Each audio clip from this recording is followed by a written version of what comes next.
Нови 10 наслови од проектот Превод на стручни книги и учебници од кои се учи на првите 10 рангирани светски универзитети беа промовирани попладнево во читалната 1000 книги, со што вкупниот број на преведени и отпечатани книги достигна 977.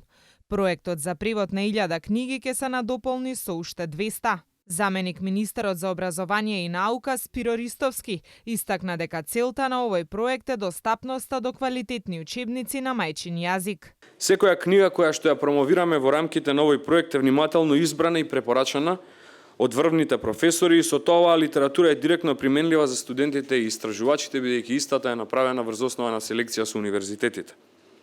На денешнава 61-ва промоција представуваме 10 нови наслови кои се особено значени за студентите кои студираат на економија, на земјоделие, на медицина, машинство, електротехника, информатика, архитектура и градежништво, но и за сите читатели заинтересирани за овие и сродните области.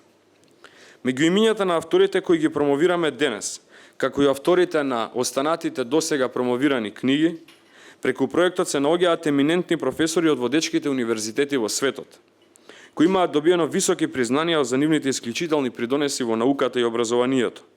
Ова е од особена важност за успешната реализација на проектот со оглед на тоа што ветува квалитет. На промоцијата, која е 61-ва од почетокот на проектот во 2009 година, присуствуваше и лидерот на ВМРО ДПМН Никола Груевски, кој истакна дека проектот кој е во завршница е многу успешен и корисен за студентите, професорите и научниците. Ме радува што проектот се превршува во онаа прва фаза во која беше замислено од 1000 книги и учебници, а исто така е добро што понатаму ќе биде продолжен со нови 200 книги и учебници. Ова е извонена шанса за сите оние кои што сакаат да достигнат знаења, да добијат знаења од врвни автори, од врвни експерти во својата област, најдобри во светот или меѓу најдобрите во светот, тоа да може да го имаат.